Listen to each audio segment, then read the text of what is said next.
Good morning प्यारे बच्चों। तो आज के वीडियो में हम एक नया अध्याय शुरू करने जा रहे हैं जिसका नाम है व्रत। और व्रत का हम पहले जो बेसिक चीज़ें हैं उनको सीखेंगे। देखिए, इस दैनिक जीवन में हम अनेक वस्तुओं का उपयोग करते हैं जो व्रताकार होती हैं, जैसे थाली, चूड़ियाँ, पहिया और कमीज का बटन। ये सारे कैसे होते हैं? व्रताकार होते हैं।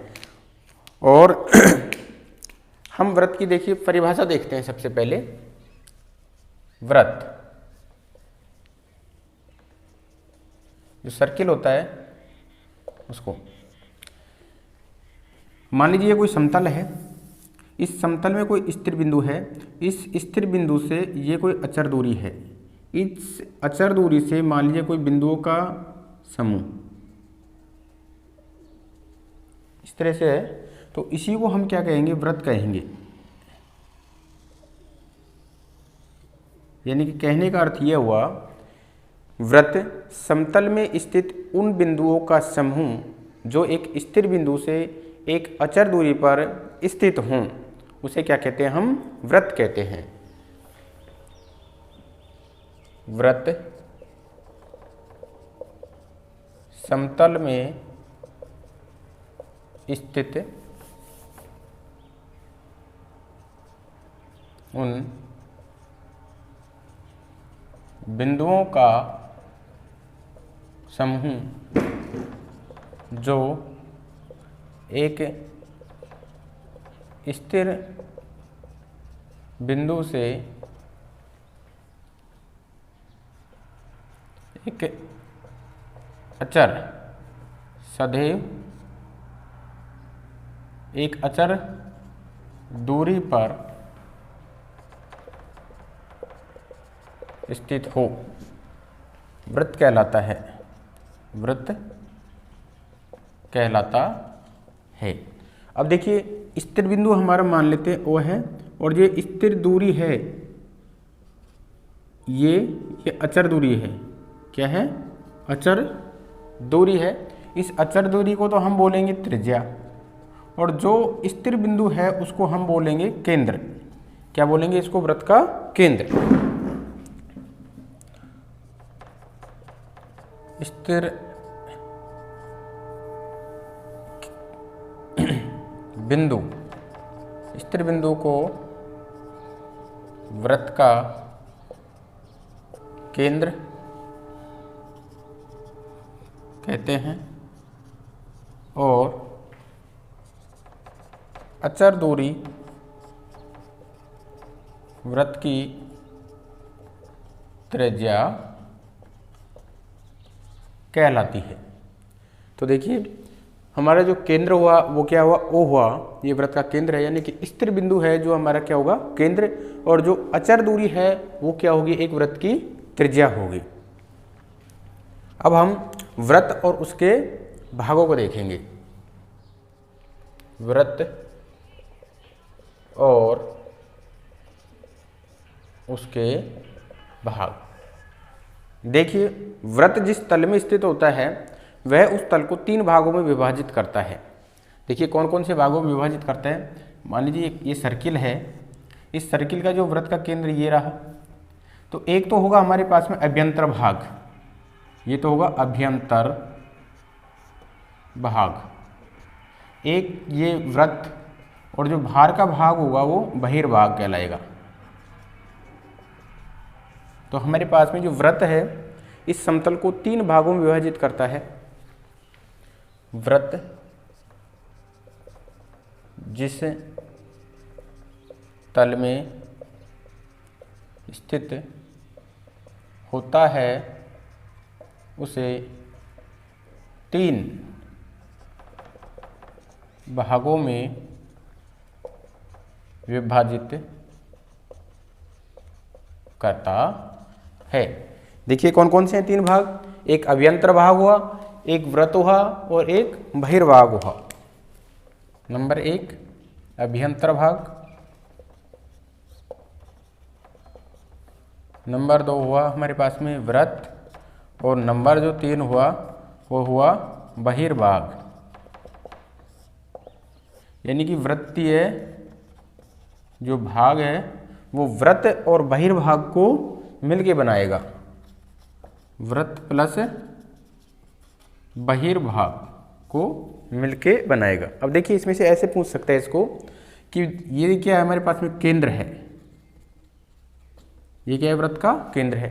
तो ऐसे पूछ सकता है कि वृत्त का केंद्र है जो कहाँ स्थित होता है, वृत्त के कौन से तल में स्थित होता है, अभ्यंतर भाग में या बहिर्भाग में। तो हमारा आंसर क्या होगा, अभ्यंतर भाग में, क्योंकि ये अंदर की ओर होता है, वृत्त का जो केंद्र है वो कहाँ होता है, अंदर की ओर। तो हमारे पास में जो आंसर आएगा वो आएगा अभ्यंतर भाग आएगा। और देखते हैं वृत्त की जीवा, जीवा और व्यास, यानी कि वृत्त की जीवा यानी कि जिसकी चौड़ होती है और इसका डायामीटर, वृत्त के किन्हीं दो बिंदुओं को, वृत्त पर स्थित किन्हीं दो बिंदुओं को मिलाने पर जो रेखाखंड बनता है उसे हम क्या कहते हैं, जीवा कहते हैं।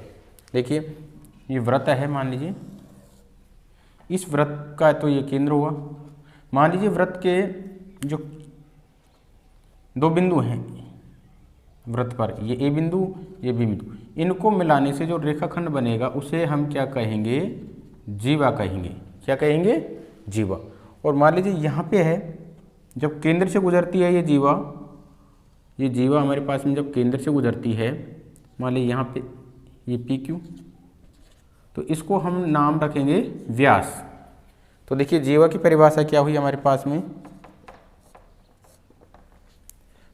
वृत्त के किन्हीं दो बिंदुओं को मिलाने वाले रेखाखंड को जीवा कहते हैं। क्या कहते हैं, जीवा कहते हैं। वृत्त का व्यास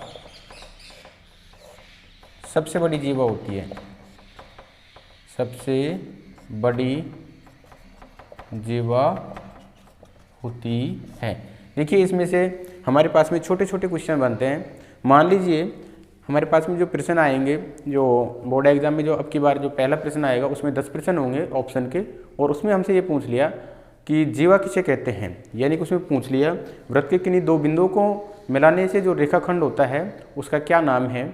ऑप्शन में हमें जैसे रख दिया कि वहाँ पे रख दिया जीवा, व्यास, वृत्त, अर्धवृत्त, तो हमारे पास में जो आंसर होगा वो क्या होगा, हमारे पास में जीवा होगा। और भी कोई क्वेश्चन पूछ सकता है कि वृत्त की सबसे बड़ी जीवा क्या होती है, ऑप्शन रख दिए हमको त्रिज्या, व्यास, और भी कुछ ऑप्शन रख सकते हैं। तो हमारा जो आंसर हो जाएगा वो हो जाएगा व्यास हो जाएगा। तो ये तो ये हमारे पास में जीवा और व्यास की चर्चा। अब हम चर्चा करते हैं इसमें से इसके जो वृत्त के जो चाप हैं उन पे। हमने पढ़ा था अभी वृत्त की जीवा, तो एक वृत्त में कितनी जीवाएं हो सकती हैं, अनंत जीवाएं हो सकती हैं। व्यास में हमारे पास में कितने हो सकते हैं, अनंत हो सकते हैं। देखिए ये मान लीजिए वृत्त है, अब देखिए जीवा में खींचता हूँ तो एक जीवा, ये ऐसे जीवाएं खींच सकते हैं हम, कितनी जीवाएं खींच सकते हैं, अनंत। तो वृत्त में हम कितनी जीवाएं खींच सकते हैं, अनंत जीवाएं खींच सकते हैं। व्यास की बात आई तो भी हमारे पास में देखिए मान लीजिए वृत्त का केंद्र है तो एक व्यास ये रहा, ऐसे हम कितने व्यास खींच सकते हैं, अनंत व्यास खींच सकते हैं।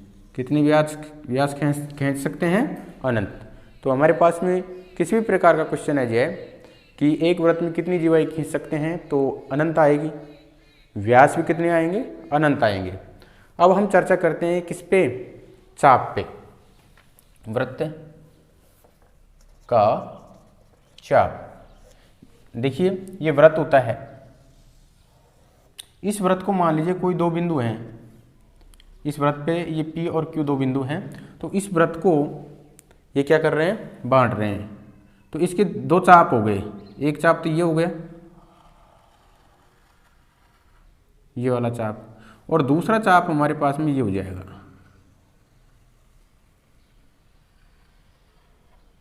यानी कि इसको मैं यह PRQ, चाप PRQ, वो तो हमारे पास में होगा दीर्घ चाप। कैसा चाप होगा? दीर्घ, क्योंकि बड़ा है।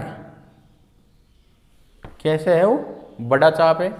और PQ चाप, जो PQ है वो होगा हमारे पास में लघु चाप। तो देखिए दीर्घ चाप है वो हमारे पास में 180 डिग्री से ज़्यादा का कोण बनाएगा, और जो लघु चाप है वो कितने डिग्री कोण बनाएगा? 180 डिग्री से छोटा कोण बनाएगा। तो ये तो हमारे पास में दीर्घ चाप और लघु चाप की बात हुई। दीर्घ चाप यानी जो बड़ा चाप होता है, और लघु चाप यानी कि जो छोटा चाप होता है। आगे और चर्चा करते हैं। हमें ये जो पहला जो प्रश्न है इसमें 5 प्रश्न दे रखे हैं। पहला प्रश्न दे रखा है हमें, वृत्त का केंद्र वृत्त के किस भाग में स्थित होता है? हमने देखा अभी देखा था, ये वृत्त होता है, जो वृत्त का ये वृत्त का केंद्र होता है, केंद्र मान लीजिए। तो जो वृत्त जिस तल में स्थित होता है उस तल को वो 3 भागों में बांटता है। एक तो अभ्यंतर भाग, एक वृत्त और एक बहिर्भाग। तो वो क्या कह रहा है? वृत्त का केंद्र, देखिए इस पे ध्यान दीजिए, केंद्र। अब केंद्र हमारा कहाँ पे है? अंदर की ओर। अंदर की ओर होगा तो कौन सा भाग आएगा? अभ्यंतर भाग आएगा। तो हमारे पास में जो आंसर हो जाएगा वो क्या आएगा? अभ्यंतर आएगा। एक बिंदु जिसकी वृत्त के केंद्र से दूरी त्रिज्या से अधिक है, इस पे ध्यान दीजिए, त्रिज्या से अधिक है, वृत्त के यानी कि किस भाग में स्थित होता है? अब देखिए ये त्रिज्या होती है हमारे पास में, ये त्रिज्या। वो कह रहा है कि एक बिंदु जिसकी वृत्त के केंद्र से दूरी, अब वृत्त का केंद्र से दूरी त्रिज्या से अधिक, त्रिज्या से अधिक कहते हैं इसका मतलब बाहर जाएगा, यानी कि वो बिंदु यहाँ पे है। तो यानी कि कहाँ गया? वो बाहर की तरफ गया। तो कौन से भाग में आएगा? बहिर्भाग में आएगा। तो हमारे पास में जो आंसर हो जाएगा वो क्या आ जाएगा? बहिर्भाग आ जाएगा। वृत्त की सबसे बड़ी जीवा क्या होती है?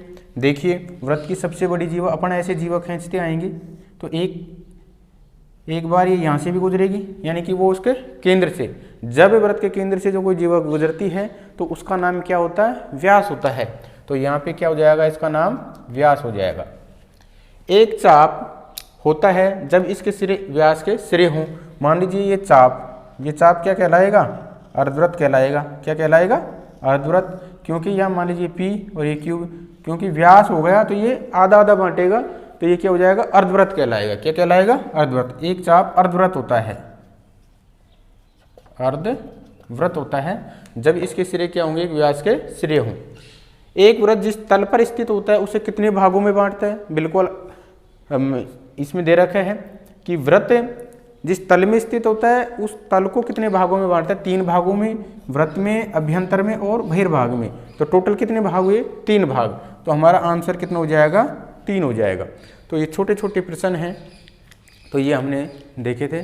और आगे देखते हैं, 2 दे रखा है 12.1। देखिए ये प्रश्नावली 12.1 का क्वेश्चन नंबर 2 है। इसमें सत्य और असत्य पूछा गया है। तो जो पहला प्रश्न दे रखा है, केंद्र को वृत्त पर स्थित किसी बिंदु को मिलाने वाला रेखाखंड वृत्त की त्रिज्या होती है। ये क्या कह रहा है? केंद्र को। देखिए ये वृत्त है, वो कह रहा है केंद्र, ये केंद्र हुआ, केंद्र को वृत्त। अब मान लीजिए वृत्त पर कोई बिंदु ये P है, वो कह रहा है कि केंद्र को वृत्त पर स्थित बिंदु से मिलाने पर वाली रेखाखंड क्या कहलाती है? त्रिज्या। तो बिल्कुल सत्य, क्योंकि इसी को तो हम क्या कहते हैं? त्रिज्या कहते हैं। तो ये तो क्या हुआ हमारे पास में? सत्य कथन हुआ। एक वृत्त में समान लंबाई के चाप जीवाएं होती हैं, बिल्कुल असत्य है। एक वृत्त में समान लंबाई के चाप जीवाएं होती हैं, ये बिल्कुल असत्य है, क्योंकि समान लंबाई के चाप जीवाएं नहीं होती हैं। क्योंकि जब हम इसमें खींचते हैं तो कोई बड़ी आती है, कोई छोटी आती है, फिर कोई बड़ी आ जाती है। तो ये क्या हो जाएगा? असत्य आ जाएगा। प्रश्न नंबर 3, यदि एक वृत्त को 3 बराबर भागों में बांट दिया जाए तो प्रत्येक भाग क्या होता है? दीर्घ चाप होता है। ये भी असत्य है, क्योंकि ये वृत्त है, मान लीजिए इस वृत्त को 3 समान भागों में हम बांट देते हैं। ये वृत्त है, इसको 3 समान भाग बांट देते हैं ऐसे। तो देखिए जो हमारे पास में वो कह रहे हैं कि जो चाप हैं, अब देखिए एक चाप ये बन गया, फिर एक ये बनेगा, तो ये चाप हैं कभी भी समान नहीं आएंगे, यानी कि दीर्घ चाप नहीं आएंगे। तो ये भी क्या हुआ हमारे पास में असत्य हुआ। क्या हुआ? असत्य। वृत्त एक समतलीय आकृति होती है, बिल्कुल राइट है, क्योंकि वृत्त एक समतल में स्थित उन बिंदुओं का समूह होता है जो एक स्थिर बिंदु से एक अचर दूरी पर स्थित हों। तो यानी कि ये समतलीय आकृति है, ये सत्य है। एक तल पर स्थित उन बिंदुओं का समूह जो उसी तल के एक स्थिर बिंदु से अचर दूरी पर स्थित होते हैं व्यास कहलाता है। ये गलत है, वो व्यास नहीं होता है, क्या कहलाता है? वृत्त कहलाता है। क्या कहलाता है? वृत्त। वृत्त कहलाता है। तो ये क्या होगा हमारे पास में? असत्य हुआ। वह जीवा जिस पर केंद्र स्थित होता है त्रिज्या कहलाती है। तो ये भी असत्य है, क्योंकि केंद्र किस पर स्थित होगा? व्यास पर स्थित होगा। तो ये क्या कहलाएगा हमारे पास में? व्यास। तो ये भी क्या हो जाएगा? असत्य हो जाएगा। तो इसमें सत्य और असत्य के बारे में हमसे पूछा गया है। तो प्यारे बच्चों, आज के वीडियो में हमने वृत्त से संबंधित कुछ बेसिक चीज़ें सीखी हैं और इन पे हमने प्रश्नों को भी देखा है। तो आज के वीडियो में हम इतना ही पढ़ते हैं।